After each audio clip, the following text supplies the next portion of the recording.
Good to be together again. Welcome to our new type of schooling here. All right, so we'll be seeing each other remotely here for a little while. I know this is strange and different, but I really feel like it won't be very long. I think pretty soon we'll be able to get back together again in the classroom. I'm really, really hopeful about that, especially for this class, for Science 6. That's because we have a really great project coming up, and it's going to be building our rockets and then launching our rockets. So I'll get to that in just a minute. Well, what I've done here is I've put our lecture that we normally have each week onto a video, and then what you'll be able to do is just start playing the video and go and be able to watch the whole thing. All right, you may have done some of your other classes in the format known as Zoom. And while I'm interested in that, I feel like we could do that if we want some live time together. That would be great. Playing my PowerPoints in there, my lectures in there don't work very well, mostly because I can't play any of my videos. And I really like to put videos in with our PowerPoints. I think they add a lot to it. And so I have discovered this way of doing it. My sons have taught me how to make a YouTube channel and to tape all of my lectures and to put them in there and send them to you.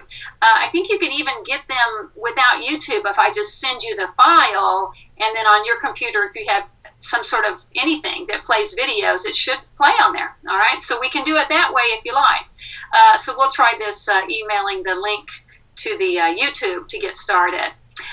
So this will be, you'll be listening to the lecture like usual. You'll have your student book with you, the one with the 3 holes in it, so you'll have that, and sometimes we'll be filling in pages there together. The biggest problem, of course, would be our labs. For instance, today there's a lab. Hopefully I will get it. I will film it to show it to you. It's very fitting for what we're going through right now because it's all about immunity and epidemics and how they spread and epidemiology. So, I mean, it's really fitting that we'll definitely get into some of the details that also include this coronavirus thing we're talking about right now. Also, it's going to be difficult to get our project together. If I'm, like I said, I'm certain we'll get back together for that. But if not, I will get those kits, the rocket making kits, out to you, and then maybe we can just figure out some way on our own to get out to launch those. All right, so I'm sure we're going to be able to figure something out there. But we're going to start the long unit on all that space stuff and learn about that really cool space stuff. Some of the lab things you can do at home. You can use home items to make things, and I'll give you ideas as we go along on that. So what you're going to do now is just sit tight, and the lecture's going to come up. I'm going to explain to you our general schedule that's coming, and then we'll actually start going through the part that's in the book. Okay? All right, so sit tight and have fun with this, okay? If the other problem I think we have is that if you have questions, it's difficult, obviously, if we're not live to ask questions. But if you write your questions down at the time you're listening so you don't forget them, and then I can deal with those either over email, or we can try to do a Zoom classroom together, and just do it for questions. Instead of trying to do the lecture in the lab, we'll try to do just talking to each other and answering some questions for you. All right, and so keep watching. As the lecture goes on, we'll talk about some of the other details. Okay, gang, have fun. See you soon. All right, here we are. This is our new schedule. We are right here. Week 26, we'll learn about the immune system today. We will definitely learn about epidemics, and I have the lab attached here at the end. It worked out really well. So then we'll start our big space unit. I'm excited about that. We'll start here with stars. Remember, we're going back in the book a little bit to find all this, and we're going to learn about stars and asteroids and space exploration. All right, so that's when we'll start our rocket models right there. Hopefully, learn about the sun, the inner planets, the outer planets, and then our rocket launch right here. Notice we also have a space quiz that day, so I'll have to get that to you somehow. Perhaps on this is weather and meeting dependent, obviously, that we'll have our rocket launch. So we'll have to just roll with it and see what happens. All right. So this chapter in our book is called The Immune System. I think it might actually be the very last chapter in your book. It's fitting that we're talking about it right now with all of this disease deal we're dealing with right now. And so we're going to be looking to see how that's caused, how those diseases are caused, and how our body fights against them. We're going to start off with a little introduction video.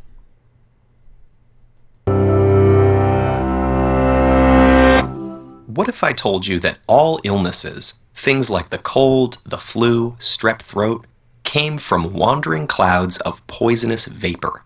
You'd probably think that absurd, and don't worry, it's completely wrong. Yet that's actually what people thought caused diseases for several centuries. They called it miasma theory, and everyone from the public to the medical establishment accepted it. But by the 1840s, in the midst of devastating cholera outbreaks in London, a small group of scientists had grown skeptical. Early microscopes had revealed the existence of tiny microorganisms, and they proposed that it was actually these germs that caused diseases, hence the name germ theory. Though most people held on to their assumptions and strongly resisted this theory, its supporters were determined to prove them wrong by collecting compelling data. Leading the charge was a physician named Dr. John Snow. Dr. Snow observed that cholera-infected patients experienced severe vomiting and diarrhea, symptoms of the gut as opposed to the lungs, and thought that perhaps the disease was transmitted through food or drink, not the air.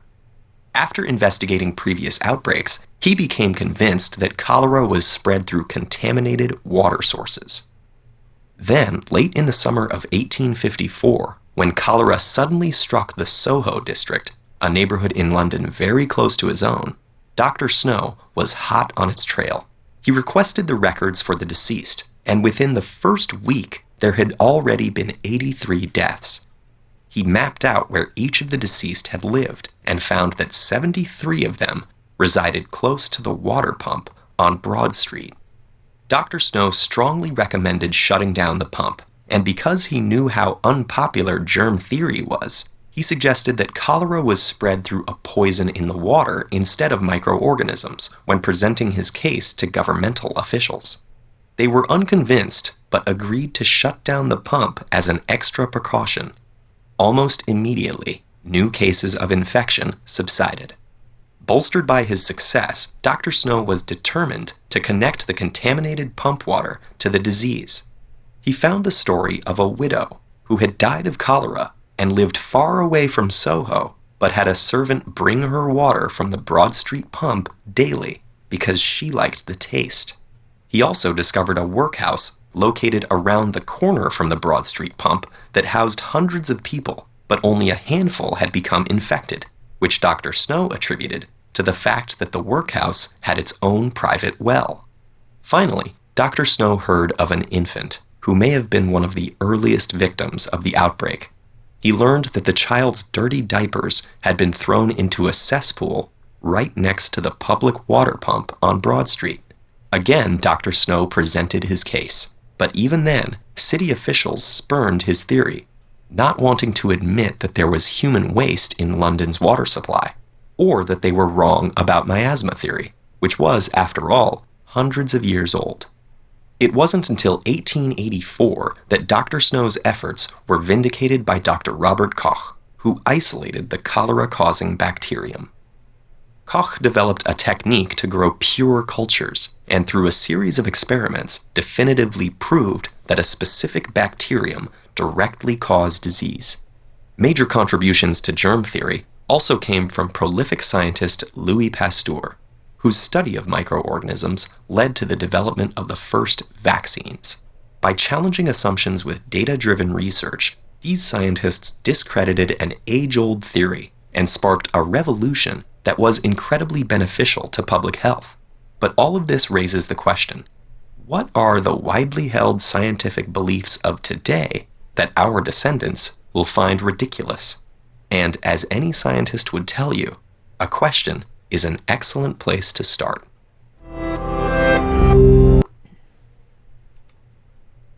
Okay, so there was a big debate on what caused disease. You know, in the really old days, like in the ancient Greeks and Romans, they thought the gods were angry and they gave you the disease. Some of the early Christian church thought our God was angry with them and gave them disease and this kind of thing. But as we saw in the video, we had several people who were suggesting that there were actually these organisms that were causing it. So the germ theory was proposed, and that is that there were these microorganisms and other microscopic creatures that would be passed from people to other people. And Louis Pasteur was this is a picture of Louis Pasteur over here. He was a big proponent of this, and he called these communicable diseases. I could catch them from you. And he proposed that if we learned to kill the microorganism, it would save the life of the sick patient.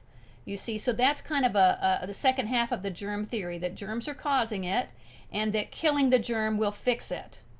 Okay, Louis Pasteur was a brilliant man. He was a microbiologist, one of my heroes, because remember, I'm a microbiologist. But remember, sometimes the great smart people in the past can be wrong. And I'm not saying he's wrong about this, but I will tell you that he's not 100% right. There's still evolving now theories going on right here. One of the guys that questioned him was a rival. His name here is Antoine Beauchamp. And Beauchamp disagreed with Louis Pasteur. And these guys were enemies. They fought all the time. They were very bitter enemies, in fact, and used to publish works to tell how horrible the other guy was. It was sort of a political thing going on there. But where Louis Pasteur was right about the fact that, as far as we know, microorganisms do indeed cause disease, Antoine Beauchamp, his deal was talking about they're both Frenchmen, and so we talked about the terroir. Terroir would be the territory, the place, the soil in which something grows. And his idea was that bacteria are not the enemy, our unfit bodies are the enemy. So if we have a poor, what we now know as the immune system, then our body will become more, getting a disease would be more possible for us. Okay, so he said that killing the bacteria wasn't the right thing. Making the host healthy would keep the bad bacteria away. And what Beauchamp was trying to show was that where Pasteur would say all bacteria is bad, Beauchamp would say actually some bacteria, the vast majority of bacteria, is good and beneficial and we need it. So if we kill all the bacteria, then we're going to actually harm the host, harm the human. And so now if we look at it today and in light of what we know today, they're both right. Okay, so the difference is that the microorganism that causes disease that Pasteur was talking about is a pathogen. Okay, so that's a type of bacteria that causes disease. Where Beauchamp was talking about some of our normal flora. For instance, we have bacteria in our mouth, we have bacteria on our skin, we have bacteria in our gut. And these are all very important to keep our body running smoothly. We call it the microbiome. And it's really big in the news right now. People are taking probiotics to keep their gut health good. And so really both guys had the idea. So Beauchamp would say, if I had everything in balance in my body, all of my good bacteria functioning right, I'm eating well so that I'm healthy, I have a very strong immune system because of that, then I would be less likely to get sick from a pathogen. All right, and Pasteur would say, oh no, the pathogen will make you sick no matter what. So they had that big debate. Who wins in the end? Well, Pasteur, for the most part, won as far as germ theory goes. But now Beauchamp is having a little bit of a resurgence because we are understanding and respecting our microbiome a whole bunch now. All right, so we'll move on. So we do know there are bacteria or other entities out there that are pathogenic. Pathogenic means causing disease. So disease-causing agents are known as pathogens. They will invade your body, reproduce inside your healthy cells, kill your cells, and spread the disease to other cells. It's insidious. What we're looking at a picture over here is some bacteria. They're rod-shaped bacteria, so let's call it E. coli, Escherichia coli, which is completely normal in your gut. In fact, your healthy gut needs to have E. coli in there to help digest our food properly. And but some E. coli from different strains is madly pathogenic. It will kill you. You've heard of people who had a hamburger that wasn't cooked all the way and got very sick from it. It was probably from E. coli. It was a pathogenic strain of E. coli. Other bacteria we see here, on this slide over here, these yellow dots, those are called cocci. It looks like they're staphylococci. You've heard of a staph infection. So these would cause disease. Now, this particular pathogenic staphylococcus is just one of very many different kinds of staph. Okay, so there's staph on your skin right now. It's called Staphylococcus epidermidis. If you didn't have that on your skin, then you would have an overgrowth of things like fungi and stuff growing on your skin. It's important to have this bacteria growing on our skin. This is one reason why I'm not a big fan of the gel you put on your hand, the antibacterial gels, because it will just, it's alcohol based, and it'll just take all of your oils out and it will kill all the bacteria.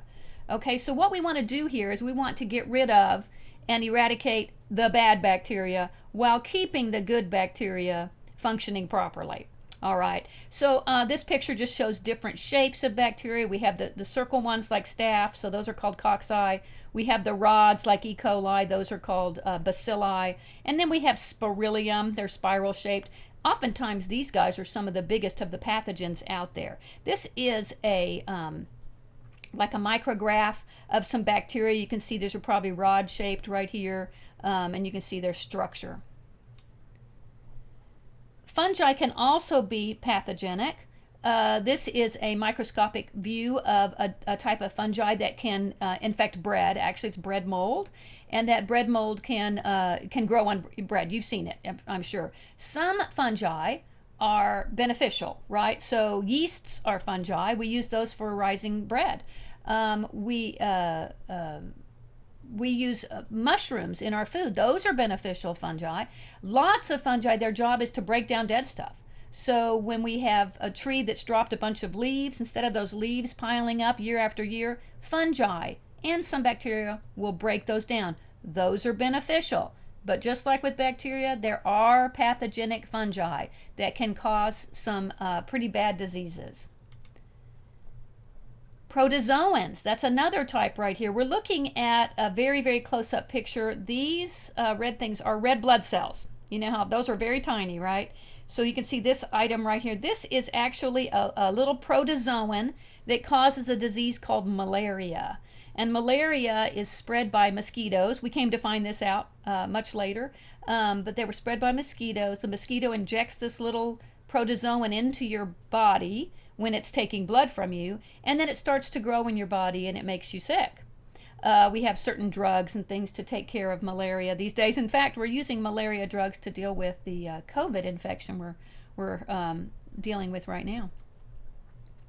Parasites can cause infection. So these are little bugs. They're actually little creatures that oftentimes will live in water, and they're little animals, really. And they will invade your body and produce disease as well. You can get those through drinking contaminated water, maybe swimming in a pond that's kind of stagnant. Some of these parasites will be in there. And if they're doing their normal life in the water, they're living their normal life. But if they get into you, they become opportunistic. So they're opportunistic pathogens. And that's what Antoine Béchamp would say, that bacteria isn't necessarily bad, it's just where is it located? Where are these parasites located? If they're located in your gut, they might make you sick. Now this is the big star of the moment right here. Viruses are strange things, okay? I cannot say that they are living creatures. So I had virology courses in college, and it was very difficult. And the way they ended up describing these was that they are an entity.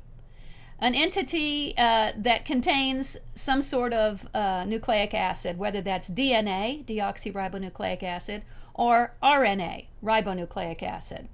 Why are they not considered alive, you might wonder? Well, the reason they're not considered alive is because there are criteria for life, and one of those criteria is they must be able to reproduce.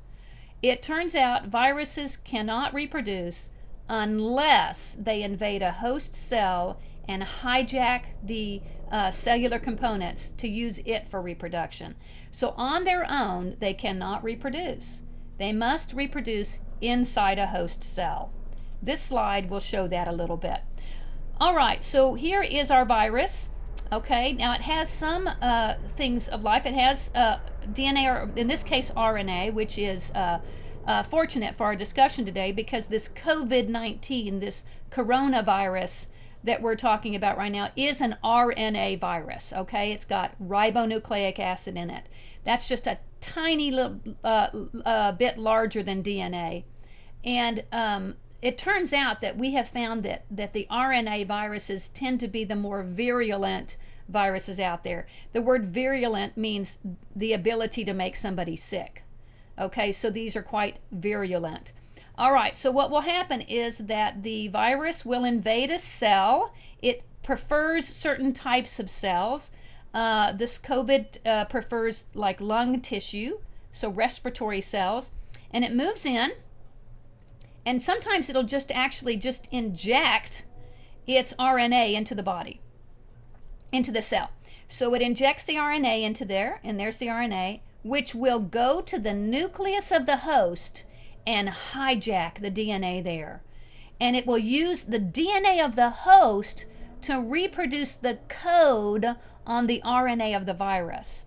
I mean, that is insidious, right? It sneaks in there and uses the host's own machinery to cause that reproduction of the RNA right here. And then that RNA then assembles proteins around it, the protein coat. So this is the protein right there. It assembles the protein markers on the outside of the cell right here. And then look what we have. We have a proliferation of the virus. Meanwhile, when it does that, the host cell explodes. It just is disintegrated. So it destroys the host cell in the process of making its own cells. And now we have new virus entities that go to new cells and invade those. So you see how that will just keep going and going and cause this great damage right here. And that's what's happening with the COVID. It's causing damage in the in the lungs. But we're going to take a look at the human immune system to see how we handle this. How does disease spread? Well, we talked about it in the video, talked about it getting through water. So we need to have clean water sources. It can spread like malaria through mosquitoes, and of course through human interaction. Okay, so this touching one another, and probably the chief way, especially the one we're talking about now, is known as droplet spread. So here is a picture of a man sneezing, and look at all of those little drops of spit coming out of there. And think of those as carrying some viruses in them. This is why we're told to cover our mouth when we cough or sneeze, to put our mouth into the crook of our arm, or to use a hanky or something like this to stop this droplet spread. And so this social distancing thing we're doing now is that hopefully we're not coughing and sneezing on one another. And furthermore, we're probably not shaking hands so much, right? So we're just waving or staying a distance away, this kind of thing. So this disease does spread this way, and can make us sick. So non-communicable diseases are diseases that are not contagious. So these are diseases, for instance, cancer, diabetes, arthritis, heart disease. They're not contagious. They can affect anyone. It depends on maybe their genetic makeup. Doctors treat symptoms to manage these diseases. Typically, the patient may have to deal with that, for instance, diabetes, their whole life. Cancers can go into remission. They can be asymptomatic for a time or even gone. They can be cured. Good health habits will help prevent disease. See, that's what Antoine Béchamp would say. If we keep our host healthy, our body healthy, then we won't be able to entertain some of these diseases. Now, in some cases, of course, we can be very healthy and still have disease. So what is epidemiology? Epidemiology is a science. You can actually get a degree in epidemiology. All right? And epidemiology is essentially like being a scientific detective. You have an outbreak of a disease, and you got to figure out where did it come from. All right? So they will respond to outbreaks and epidemics. That's what's happening right now. Right now we're going through something which has been labeled a pandemic. Pandemic means all over the world. Okay, so all over the world we have this disease going on, and we have epidemiologists all over the world who are searching for where did it come from, how did it spread, what is the virulency of it. All of that is being investigated. But for instance, in the video we saw what Dr. John Snow did was he went back and he tried to pinpoint where this disease could have been coming from, and he found that common denominator of that water pump. You see, so he's like a detective working that, but he still has a theory like a scientist. He would have his hypothesis, and he would go and try to figure out what happened. All right, so then we look over here for monitoring the public health. Morbidity, the ability to get sick. Mortality, the ability to be killed by something. We look at risk factors, recommend control measures. So we have a lot of these professional doctors now, professional epidemiologists, who are giving advice to our government to try to figure out how to control this epidemic, this pandemic that we're in right now. There's John Snow. He's the one that figured out the whole cholera thing, and we have actually isolated the cholera bacterium. You can see it right over there. What makes it particularly virulent is the fact that it's got that little tail on it. This is called a flagellum, and the flagellum gives this bacterium motility. It will move around on its own. It has a little motorboat, if you will. And so as it gets into the water, it zooms around. We drink it, it zooms around through our body and makes us very, very sick and can sometimes cause death.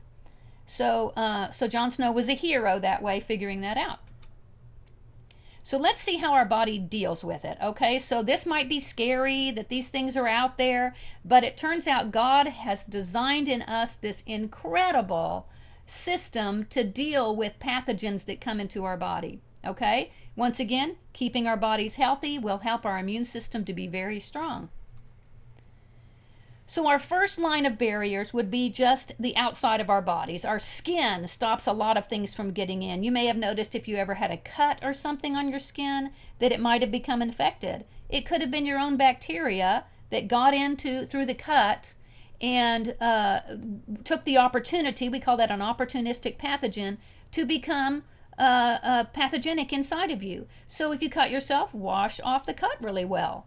Okay, when we have an injury, we can form a scab. That scab is forming a barrier against any new bacteria coming in. Once again, when you have a wound, then you need to clean it before the scab forms. Sweat is great because what it does is it will actually trap some of the pathogens and you'll sweat them away. Body oils will trap them as well. So will mucus, so will tears. I think we're going to watch a little video about tears. And here it is. Tears are necessary to keep our eyes moist and healthy. The lacrimal gland and other small glands inside the eyelid and on the white part of the eye constantly produce tears to keep the eye healthy. Tears drain from the eye through two small openings called upper and lower puncta, located at the inside corner of the upper and lower eyelids near the nose. Tears move through a passage called the canaliculus and into the lacrimal sac.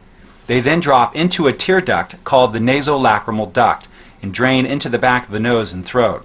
That's why your nose runs when you cry. Okay, so the way that tears help us is, one, they literally wash things away.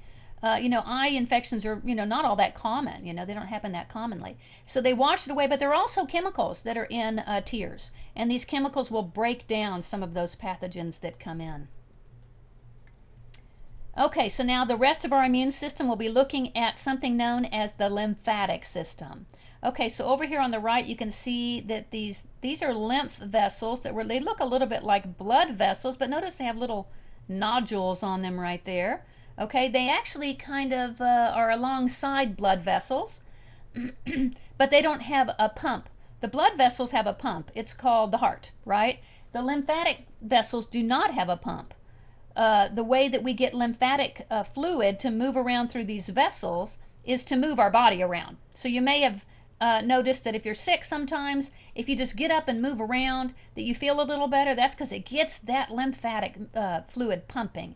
And pumping the lymphatic fluid is a good way to get well more quickly. So of course we need rest if we're sick, that kind of thing. But don't be completely, bedridden, because you need to move around. Large muscle movements. One of the great things to do to get large muscle movements, if you have a trampoline, go jump on the trampoline for, 5 minutes, 3 minutes. And that'll help get your immune system lymphatic moving around. We have those little nodules along called lymph nodules many places, but we also have larger clumps of lymph tissue called lymph nodes. And there's a lot of them concentrated around our mouth. Can you imagine why we might need some lymph tissue around our mouth? Think about it. Our mouth is the way which pathogens can enter into our body, right? If we eat them, if we breathe them in through our mouth. So we have all this tissue ready and waiting to deal with some of those pathogens as they come in. It's beautiful. If you've ever had someone says, they may call them swollen glands, I have swollen glands. Those are actually your lymph nodes that are swollen. And they're swollen because they're doing what they need to do. They're producing a type of cell to fight off disease. Here's what a lymph node looks like. All right, so there's all this stuff in here, all these cells in here, the germinal center right here. The blood vessel is coming in. It turns out there are specialized cells that will turn into disease-fighting cells at the drop of a hat. If the blood comes in and it looks like it has bacteria in it, the lymph node will check that and start producing these cells called lymphocytes that will help take care of it. So the fluid coming in is called lymph fluid or lymph. All right, and then it actually comes from the serum of the blood ultimately, and that's how it spot checks the blood system. All right, second line of defense is that we will have inflammation. Okay, so you see somebody's poor stung toe right here, and you think, oh, I can't stand it when I get stung and this happens. Well, it turns out it's really very good. So see how red it is? Do you know why it's red? It's red because lots of blood supply has come there. So if blood supply has come, it's come to rescue the area, okay? It's like the fire department coming to put out a fire. It's coming now to take care of whatever has caused this problem. Now, if it's infection, then it can be bringing white cells to come gobble up that infection. Sometimes inflammation can be caused by an overreaction of the immune system. That would be an allergic response. So if you're allergic to a certain kind of an insect sting or something, like you may know people who have really bad reactions to mosquito bites, where some people have minor ones. So that has to do with the immune system overreacting just a little bit. But inflammation is actually good in this particular case. Systemic inflammation would include fever. So if you get a fever, it's because your body is inflamed. And guess what? The fever's there to fight off disease. Fever is your friend. Okay, it helps to take care of us. God designed it that way. Our third line is called cellular immunity. This is where things get a little more complicated. If you want to be an immunologist someday, you would have to know all of the details and intricacies of the immune system, looking at our blood cells and how certain immune responses take place. So these are pictures of the different kinds of white blood cells out there. We have only one kind of red blood cell, although they have markers on them that say a different type, like type A, B, O, that kind of thing. Well, white cells, we have several different kinds, okay? They're bigger than red blood cells. We have these over here to the right. These three are called the granulocytes, and these are the agranulocytes. It has to do with those granules you see floating around in there. The most common white blood cell is the neutrophil. Sometimes we call that a segmented neutrophil because the nucleus right here is in segments, so it's segmented apart. When you stain it and look under a microscope, it looks kind of like a cell with a set of earphones in there. The basophil, you can see there's little granules, but there is the nucleus that's shaped like this. When I was at the vet clinic, I had to count white blood cells, and I would get a slide that was made from the blood of an animal, and I would stain it in a certain special way, and then I would go through and count 100 white cells. And if I had 100, then I can get a pretty easy percentage. The vast majority would be neutrophils. And then when I saw a basophil, I would look for a nucleus that looked kind of like the letter B. And then I knew it was a basophil. We called them bands. And then the eosinophil right here, these are some of the most extraordinary looking under the microscope. They have giant granules in there where I can't see the granules very well on the basophil and the neutrophil under the scope. I can see them really well for the eosinophil. Now, eosinophils are normal white blood cells. They're floating around your system all the time, but they tend to peak and more of them get to be made when you've been in contact with some sort of parasitic infection.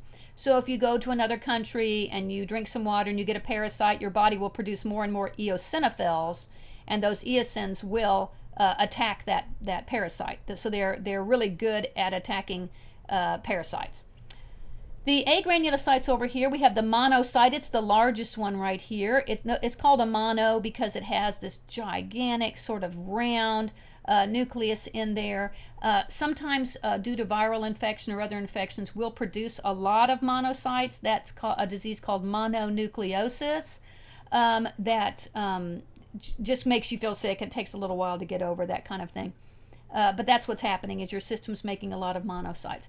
Now, the queen of the show right here is the lymphocyte. So notice they're kind of small, look a little bit like a fried egg, with a very round nucleus and a round cytoplasm around here like this. The lymphocytes are very special because these are the ones, all blood is made in the bone marrow, right? So we know that red blood cells are made in the bone marrow, and all white blood cells are made in the bone marrow. But lymphocytes are special because they will go live inside the lymph node that I showed you a picture of earlier, and they'll sit there and wait. And if the blood shows that there's some sort of infection, the lymphocytes can reproduce very rapidly. They have this rapid proliferation inside the lymph node. So if you've got those swollen glands, right, then those are reproducing a bunch of lymph nodes. A bunch of lymphocytes. And because those lymphocytes will be released into the body, if somebody has an infection and I do a blood count on them, I will see lots and lots of lymphocytes in there. So while our segmented neutrophils are most common white blood cell, the lymphocyte is the second most common. And if the patient has a bacterial, specifically bacterial disease, you'll see a lot of those lymphocytes because they're proliferating in the lymph nodes, and they're going to be producing more to fight off disease. So there's a lymphocyte right there. You see the red blood cell is next to it, and the lymphocyte is just slightly bigger than the red blood cell. It is the smallest of the white blood cells. This, by the way, is a scanning electron micrograph. The colors have been added by a computer, but it really does show how fascinating looking the lymphocytes are. So why are they so special? Well, they're special because they can produce this special chemical called an antibody, okay? The antibodies are made inside lymphocytes, and they are specifically targeted against specific pathogens, okay? So our body will start to make these to fight off specific diseases. Interestingly, we have to be exposed to the disease a little bit first before our body starts to know how to make antibodies against it, which will bring us to the idea of what is vaccination for. How does a vaccination work? But the way antibodies work, they're kind of in the shape of a Y, right? The letter Y. We have the heavy chain, they're longer, and the light chains on each side right here. Notice the darker colored parts of each of the chains, the dark blue and the dark red. These are called the constant region. So this is the same for every single antibody, but what gives them specificity, what makes them specific, are these binding sites, the variable end of them. Okay, so this part will be manufactured by the lymphocyte in response to a specific pathogen that has come in. So that brings us to vaccines. The idea of vaccination is a sound idea, okay? In other words, I'm going to bring in a pathogenic virus or bacterium into our body. It will cause my lymph nodes to react and to make some antibody against it. So the idea of a vaccine is it gives you a small amount, so it doesn't make you sick. Your body starts to make the antibodies, and so then when you encounter this for real in the real world, then our lymphocytes already know how to make the antibody against it. And so then you have this wonderful reaction that's ready to go. Now, I will tell you that our body already does this. In other words, we have some automatic inoculation going on. For instance, when I was a kid, there was no vaccine against chickenpox. And so I caught the chickenpox, right? I had the chickenpox, I got the itchy little scabs, the whole thing. But my body learned how to make the antibodies against the chickenpox. It didn't kill me. I survived it. And then now, if chickenpox comes near me, my body has the antibodies. It gets rid of them. It takes place. All right. So we're trying to mimic that with using vaccines. We're trying to mimic the immune response that God has already designed. And I think the science behind it is sound. It's good. It gets a little controversial here about how vaccines, are vaccines good for you? Some of you may have families who have chosen not to use vaccines. I completely understand that. I believe we have made too many vaccines for too many things, and it's sort of pushing aside our immune system. We need our immune system to be able to act the way it was designed to act. So I understand trying to help it along the way, but if we help it too much, our immune system's not going to be able to do it on its own. And so therefore, perhaps vaccines are being maybe overused, maybe depended upon too heavily. Every time we make an artificial something, artificial's never as good as the real thing, right? So sometimes with the artificial vaccine, things like preservatives and stuff are added to the vaccine, and some of those can have secondary responses. So talk to your folks about that, see how they feel about vaccines, and if you have any questions, let me know, and we can talk about that further. Speaking of a very famous vaccine, this is the man of the year back in whatever year this was, Dr. Jonas Salk. He developed the vaccine against polio. Now, polio is a horrible disease. It tended to affect children, and it caused them to have this debilitating cripple. They become crippled. And so Dr. Salk started asking the question, well, what is causing this? There's got to be a causative agent. There has to possibly be a germ. And he decided and figured out that this polio, called poliomyelitis, was caused by an entity that was causing this disease. And so he took some of that, he developed a vaccine, and as they started giving vaccines, the disease became less and less common. To the point now that in America, for the most part, polio has been eradicated. It shows up now and then. There are some diseases that tend to mimic it. There's a little controversy here about this as well. In fact, so much so that when my kids were small, I did refuse to give them a polio vaccine. I told my doctor I didn't want it because the only cases of polio that were forming in America at the time were with children who got the vaccination. And so I gave my kids a different type called the killed vaccination. And since that time, the protocol has changed. They do not give the live virus vaccine to children anymore. They only give the killed to them. And so that has changed because, sure enough, the vaccine was conferring some disease. Yeah. So microbiology is important in the science of epidemiology and in figuring out a cure for different types of disease. So we try to identify, to control these pathogens. We can grow them out. So if you have a sore throat, for instance, we can take a swab of your throat and put it onto, this is called an agar plate over here. It's a petri dish with a certain kind of a gel type of medium in it, and the bacteria like to grow on it. This particular red one has probably got some blood. It's called blood agar. Lots of bacteria like to grow on blood. What does that tell you? That they like to grow in humans, right? So we call this a culture, and we look for a pathogen. We try to isolate it, and then we'll take that pathogen and test it against certain medications. This guy right here is a famous microbiologist named Alexander Fleming. Here he is looking at an agar plate right there with a streak of bacteria growing on it. And he was working in his lab and went off for vacation for a couple of days. And when he came back, he found that his plates, his cultures, had been invaded by a penicillin right here, by a fungus had landed on there and contaminated his cultures. And he was very mad. He was growing some Staphylococcus aureus right down here. And then this Penicillium notatum fell onto the plate accidentally somehow and was growing, and he was very upset about it. Here's what happened. He said, well, why is this growing right here? But then he noticed something. Here's the staph growing. Look at this blank spot right here. Where there was Staphylococcus growing right there, it's not growing right here. The growth is inhibited. We call that the halo around there.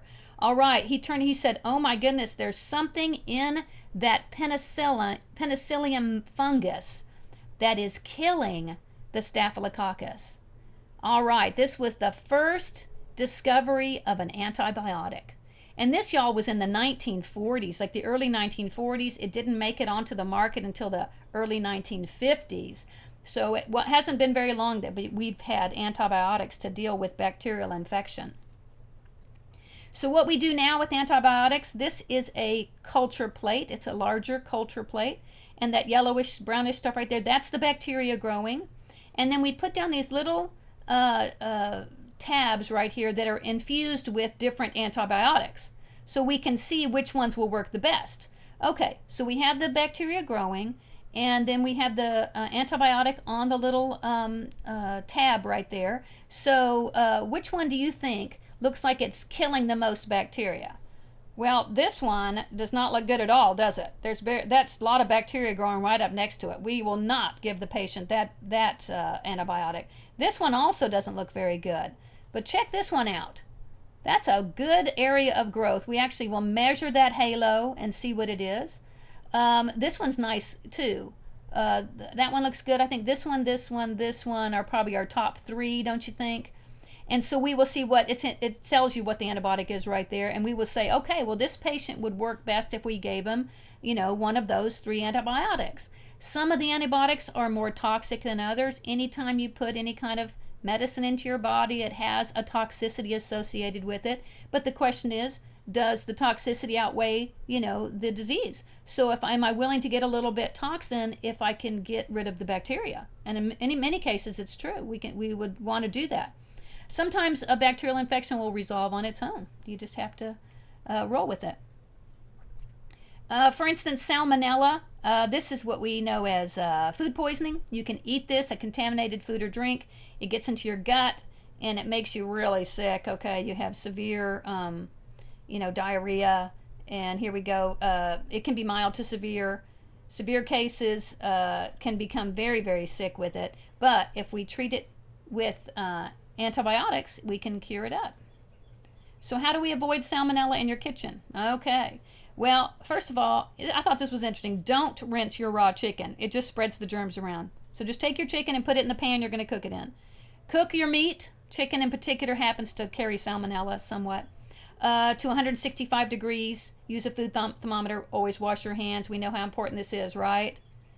And use soap in hand washing. I agree with this. I'm not a big fan of the antibacterial stuff, but I do like soap. So just washing your hands with soap and warm water and doing the whole fancy washing of the hand deal, where you make sure all the fingers and fingernails are covered, that's a good plan.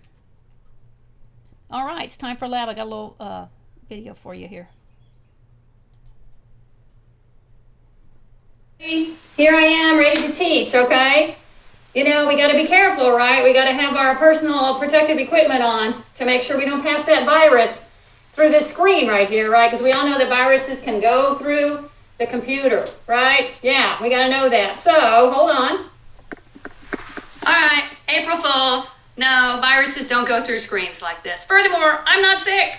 Okay, so I'm going to start our lab here in just a minute, and we'll see how it goes. Great.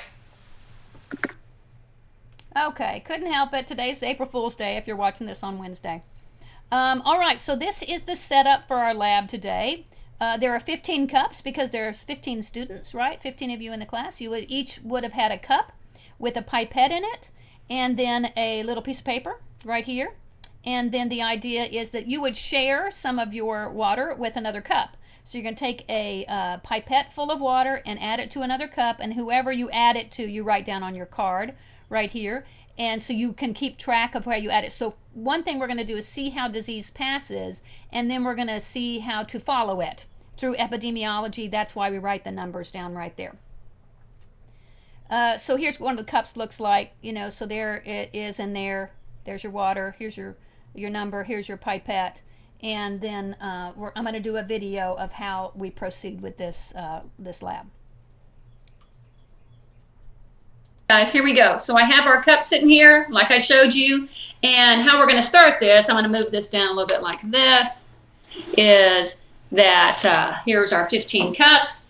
And we're going to take, for instance, from cup number 1 right here, I'm going to take a full pipette, and I'm going to add it to another one. Let's say number 4. All right? So there, I'm going to put it in cup number 4. And let's see, cup number 12. And cup number 14. And one more, I'll say cup number, 8.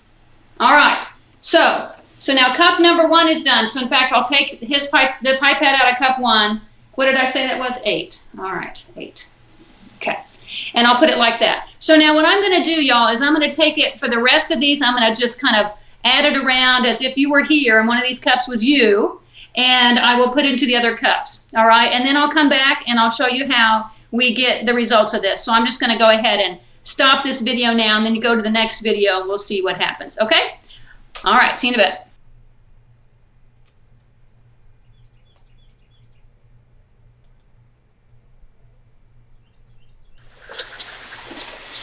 All right, so I just transferred from each cup to another cup, and now I have, this is the Jiffy Juice. Remember, we've used this before. It's an indicator. It shows whether something's basic or acidic. So I'm going to take some of this and put it into a control right here. This is just a cup of water, okay, so it doesn't really do anything, right? It just looks a little purple. We may need a little more. All right. Yeah, I might need to make this a little stronger. All right, do you see kind of a purple color there? A little bit? Okay, so I'm going to do that. Was that about 3 droppers full? I'm going to come and do that to all of these, okay? It doesn't matter what order I do them in. In fact, maybe, why don't I just pour? Be faster that way. Pour. Oh, there's a difference.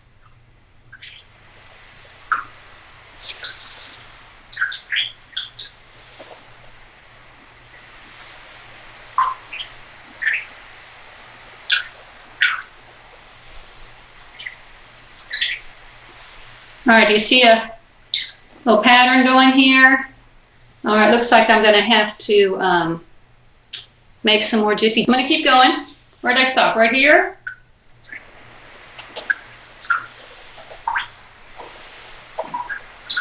All right, let's go ahead and add a little more. Some of these that got short shrift.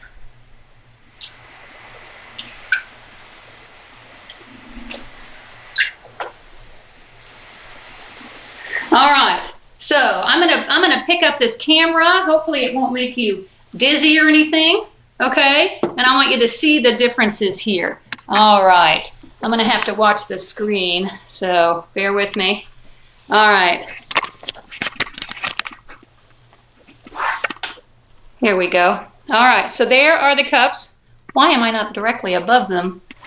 Okay, so do you see a difference? So we can see this is the control is right over here, so kind of the purpley color, right? So we can see now purple along here. Uh-oh, that one changes a little bit. That's number 3. And then up here, oh wow.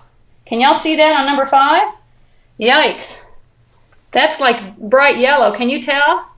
Then we have a green, and then we're back up to some purple colors. And here's a nice purple one there.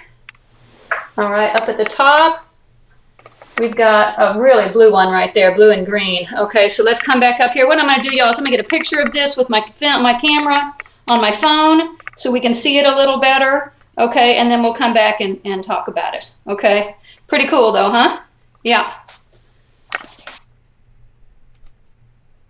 Okay, so here's the picture that I took of it, and you can see each one of these cups right there. Now, look at them closely and tell me, who do you think is patient 0? So one of these cups had something besides water in it. And I set it up that way so that the indicator, it's actually a base that's in there. And the indicator would have changed the color of it. Okay, so if you're guessing cup number 5, patient number 5, you would be correct. And so what I'm going to show you now is the cards from that. So right in the middle, you can see cup number 5. And it gave its water to number 4, number 3, number 11, and number 14. All right, so look at number 4 down here. Okay, it got it. Look at number 4 up here. Guess what? It's green. That means it's infected. What about cup 3 over here? Yep, 3, it's infected. Cup number 11, right there. Yep, infected. And cup number 14, very infected. I wonder why that one went so much darker that way. Maybe they had closer contact. I don't know. So the idea here is that these ones, these guys, cups number 4, 3, 11, and 14, have gotten sick. Now let's see, what did, for instance, 4 added his to 7, 1, 2, and 6. So 7 looks okay. 1 looks okay. 2 looks okay. 6 looks okay. The idea, though, is that when 4 would get more and more sick, because remember, this is a concentrated solution of the base. It only got a little bit over here, but let's say if this were a human where it was growing, then they would eventually have more and more, and they would have that contact they would hand out to everybody else. Do you get it? All right, so you could check that with these other ones as well. But definitely the ones that had contact with patient 0, number 5 right there, are the ones that are going to end up exposed and with the disease. It's a pretty fun lab. I kind of like that one. Okay, I'm not sure if this page number is correct. You know how I've got that problem with the old book and the new book. I feel like I went back and changed these, but I don't know for sure. So if the page number is not correct, I apologize, but the information that you'll be getting is all good, okay? So here we go. When a disease spreads out to many people in a short time, it is called, you should know that very well, an epidemic. The bubonic plague, you would have read about this one. It was a plague. I wish I had put it in the lecture. It's caused by bacteria, and that's why it's not as big a problem these days, because guess what we have for bacteria? Antibiotics. So we have an antibiotic that kills the plague. It's called by a bacterium called Yersinia pestis, and it's still around today. It's carried by cats, it's carried by rats. Epidemiologists today use some of the research methods that blank used to track cholera. Who was that? Dr. John Snow, right? Insects and other animals that carry pathogens are called vectors, like the mosquito vector carrying malaria. A virus that spreads through the air is called an airborne pathogen. Viruses may also be spread by contact, right? By contact, touching hands. A scientist who studies the causes and spreads of diseases is an epidemiologist.